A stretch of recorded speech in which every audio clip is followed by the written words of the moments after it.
Bloomberg Audio Studios. Podcasts, radio, news.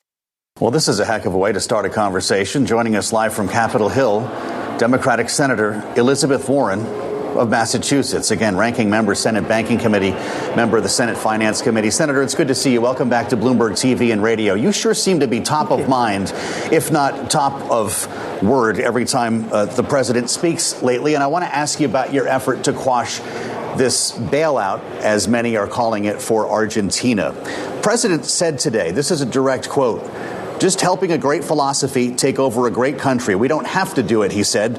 "It's not going to make a big difference for our country." How many Republicans, how many America First Republicans did you get to sign on?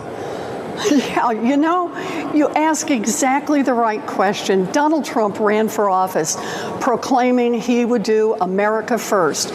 Instead, he is sending 20 billion American taxpayer dollars to bail out his buddy in Argentina, and he's doing this after Argentina has just cozied up to China and cut a deal with China that takes the legs out from underneath American soybean farmers. So let me get this straight. Argentina hurts American farmers, and the President of the United States responds by giving $20 billion to Argentina, plus Secretary Bessent saying, and a blank check if they need more. That's pretty appalling. Will Congress not have a chance to weigh in outside of your legislation? Is this money as good as Argentina's? Well, that's what I want to do. I just went to the floor of the Senate and introduced the bill and asked for unanimous consent that we move it forward, and there was an objection. So now I'm just saying to the Republicans, look, you guys have criticized this. I've heard Chuck Grassley speak out against it, other senators who represent farmers in their home states saying this is a terrible idea. Well, this is your chance. Not just talk, you can actually take action here. The United States Senate has the power to say, no, we're not going to do this. So let's just bring it to the floor and vote. Because I feel pretty sure that if everybody had a chance in the Senate to vote on this, that the answer would be no money to Argentina. Thank you very much. We'd rather support our farmers and families here in America. So do you know if you're going to get a vote? Will this go to the floor? The person who determines that is the Republican leader, not the Democrats. So all I can do is keep raising the alarm about this and asking people all over this country to let the Republicans know that we want to vote on this. We want to put a stop to this. The American soybean farmers have really been hurt, and American farmers who are growing other crops have been hurt as well. Because when Donald Trump has done this, tariffs on, tariffs off, 100% tariffs, 50% tariffs, 20% tariffs, many buyers of those agriculture products who our farmers some of them have spent decades developing those markets and those relationships. They said, look, if your president is going to impose tariffs on my home country, I can't buy your product.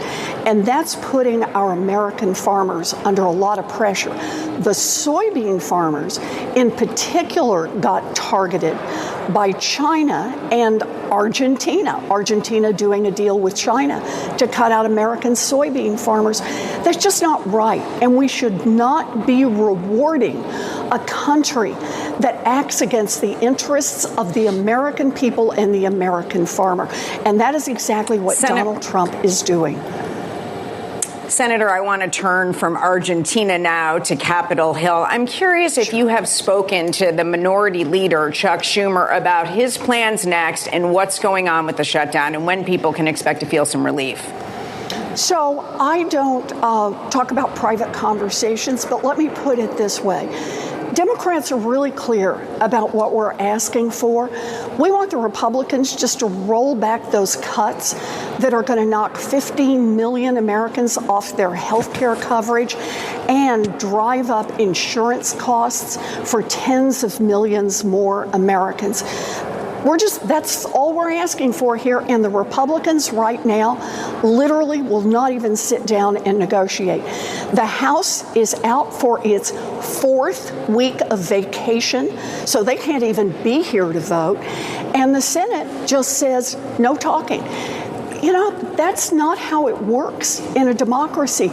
We're fighting to try to help Americans be able to afford their health care. And I want to be clear, I'm not defending the American health care system. I think it's badly broken.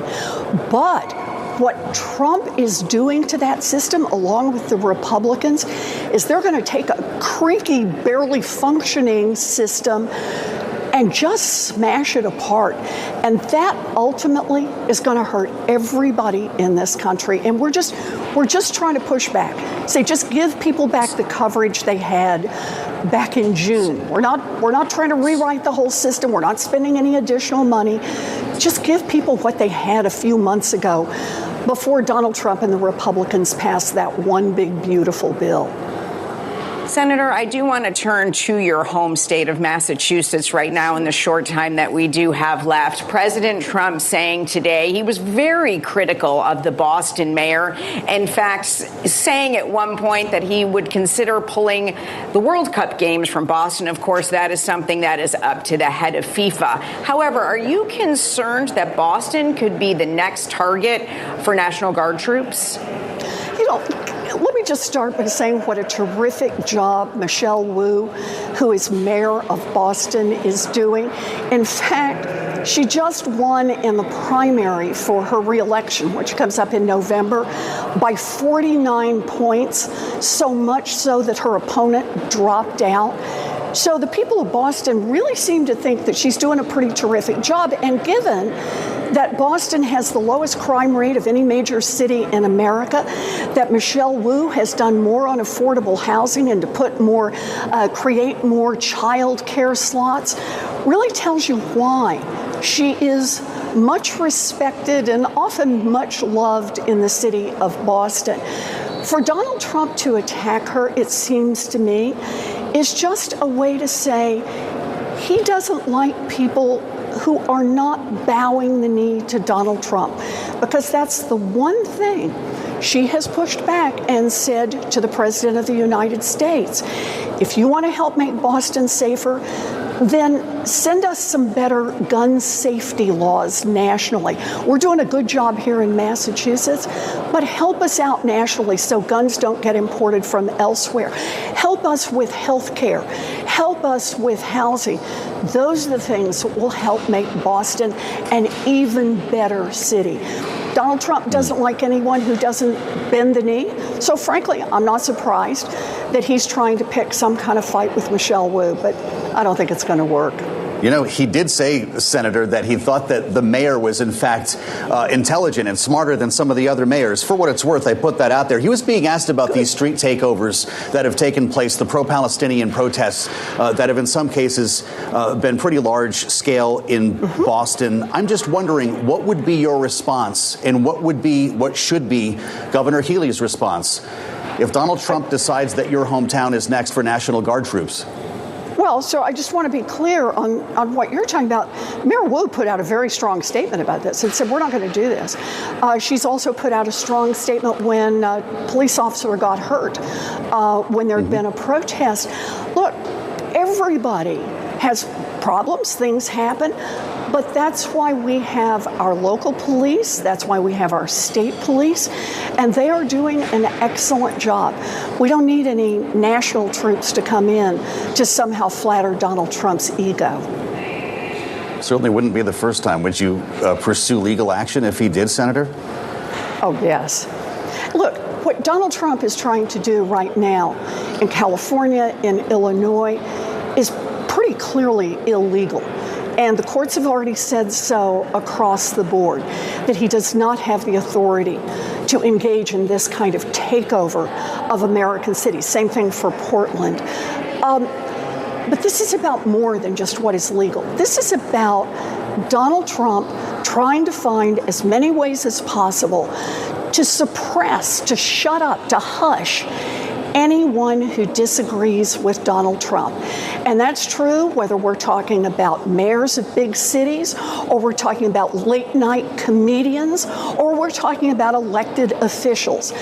Donald Trump cares most about using the federal government and its power to silence dissent rather than to advance the interests of the American people. That is the central problem we have, and it just keeps cropping up over and over because Donald Trump wants government to serve him personally, not the American people.